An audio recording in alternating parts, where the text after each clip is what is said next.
Good afternoon, everybody, and welcome to our second session of the One Pot Wonder. Today is our first class of the 6 weeks that you've been invited to.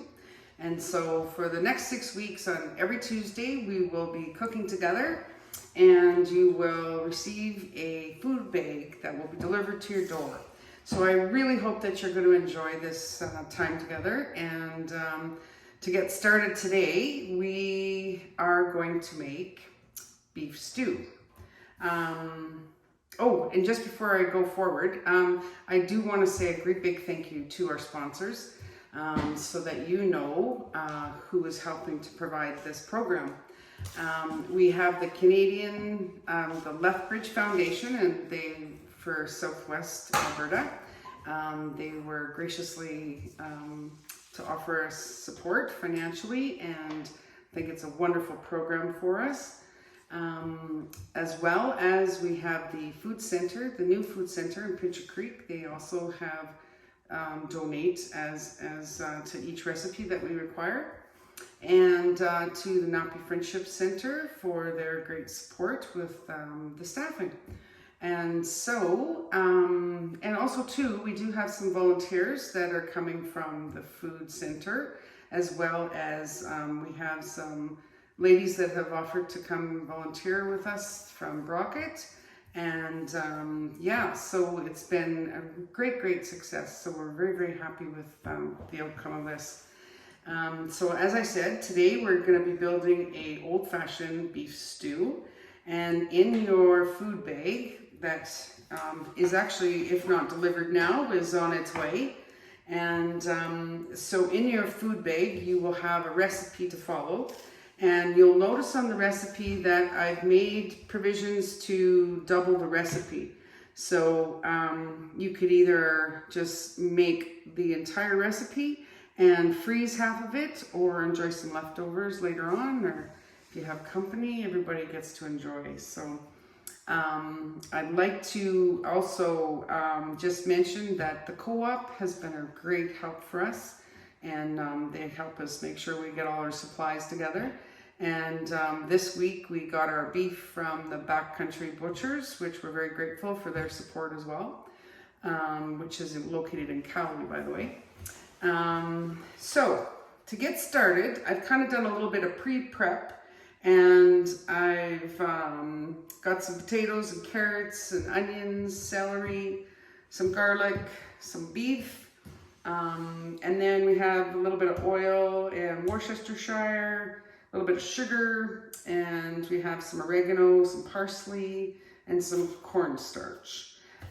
But in your recipe, you'll notice a variance of spices that you could potentially use. I did not provide all of the spices that were in this recipe, but you can make modifications to your own flavor as well. So the allspice you'll notice in the recipe is, it adds kind of a nice, most people use allspice in baking, but in this case you can kind of use the allspices just to add a little bit of, it's almost like a cross between a nutmeg and a cinnamon, a little bit of cinnamon flavor. So like if you have basil instead of oregano, you could use that. Or if you have rosemary, which you might have, it's a similarity to the Italian seasoning or to the oregano. So there is some variance there that you can work with. And then you can put your own garlic into your own flavor if you like garlic. So the first step in this process is to get your meat cooked. So in this recipe, it calls for to put cornstarch. Now, cornstarch is kind of a similarity to a flour, so it's just not as heavy and as pasty. And so we're going to put all of our meat, into a bowl, and then we're going to add some cornstarch just to kind of give it a bit of a covering, and then we're going to get that going into in on the pot so that we can get that seared and browned. And I just kind of add enough to cover it, and then you're just going to stir it up so that everything is evenly covered. start. And then we're gonna put this on the pot. So I'm gonna meet you over at the stove and we'll get this going. All right, so we've started to brown our meat and we're just gonna let this simmer a little bit. So while we're doing that, I wanna just give you some options on how you can defrost meat.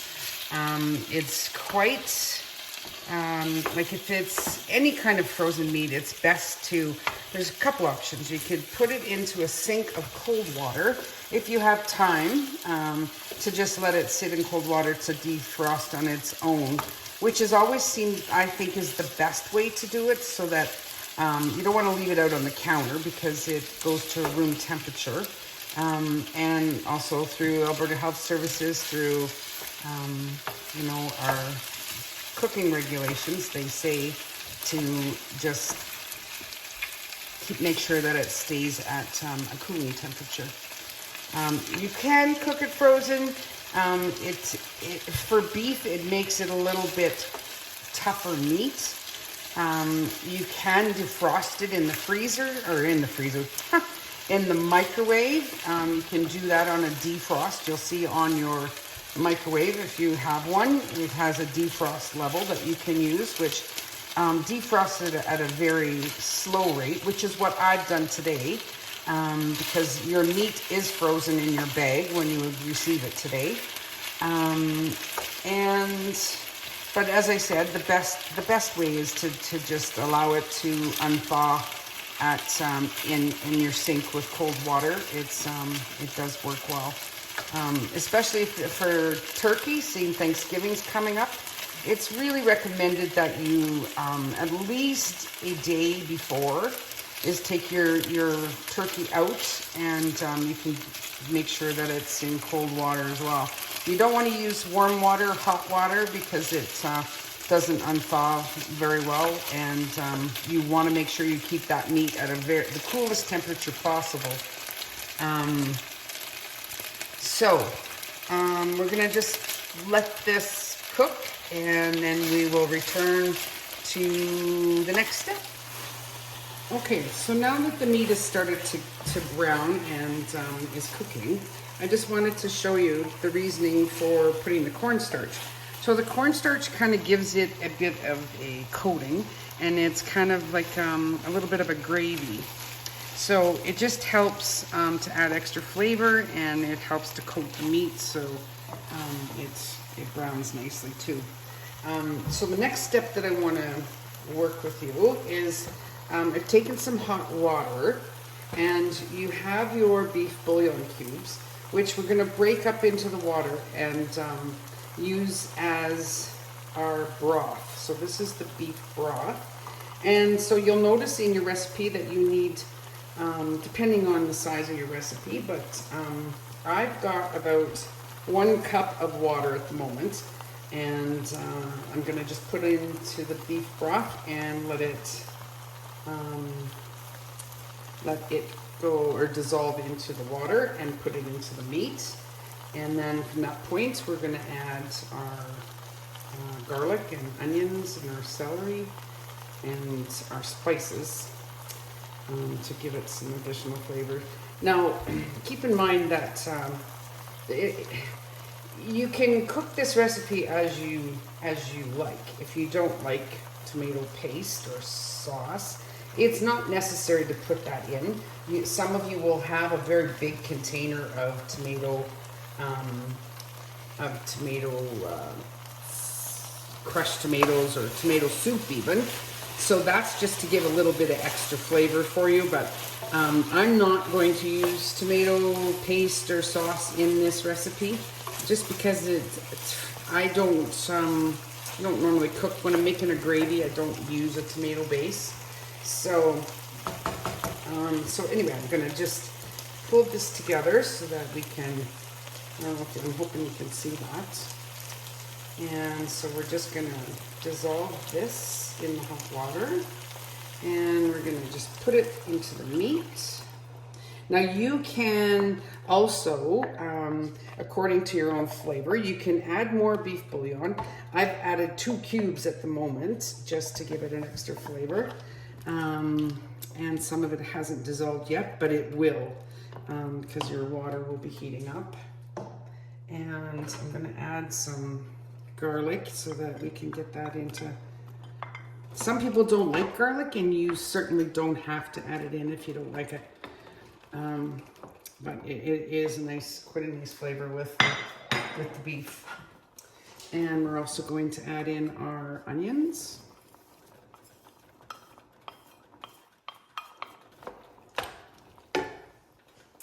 And our celery we're going to add in.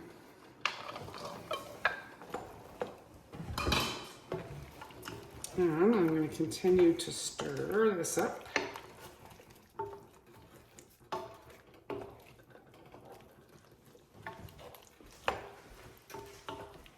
And you'll see that you're going to probably want to add a little bit more water, which we will, because when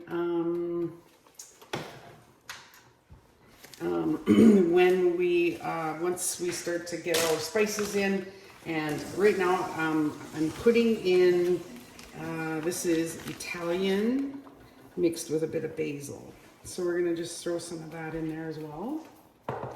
And that is, of course, it's going to depend on your recipe. So if you're like I am, you're a taste tester. So I always seem to have an extra spoon on the side. And it's probably best not to keep using the same spoon, but it is nice to just be able to make sure you got the right flavors that you're looking for. And this is parsley that I'm putting in. There's not a huge amount of flavor to parsley, but it certainly is a great staple to have for when you're cooking, because parsley is quite good for you. And so we're gonna just add, oops, this isn't working for some reason.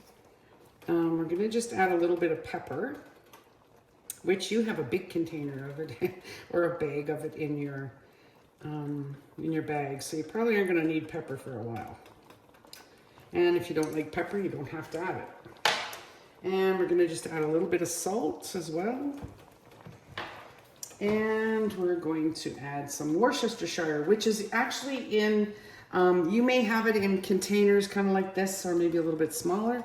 And you could certainly just put that in. I'm just kind of doing a free pour at the moment. And it just, the Worcestershire gives it kind of a, I don't know, it's a nice flavor. It's, if you like HP sauce or that kind of thing, it kind of adds a nice texture or flavor. So then our next step is we're going to add, I think we're going to end up, we're going to have to add some, a little bit more water, which we will do with our cornstarch that we are going to add later on. And it will give the broth a thickening coat. So, and it is nice to cook with cornstarch because it doesn't, like I said, it doesn't have that really thick gravy that you get with flour. I mean, you could use either or, yeah, so we're just gonna let this cook for a little bit, then we're gonna, actually maybe I'll just add our potatoes in too during this time. And I don't think we need all these, but we're just gonna put a few of these. I don't think we'll use them all. And you'll notice in your food bags as well that we had a huge surplus of potatoes that were donated to us from the Heritage Acres, and carrots as well. So they are in bags, as you'll notice, and they're not clean. So please make sure that you clean them well before you use them. And yeah, so we had a surplus, so I hope you enjoy those. Thanks to the Heritage Acres for that. And I'm just going to add just a touch more of water to this because of the carrots and the potatoes. And then we're going to let this cook. And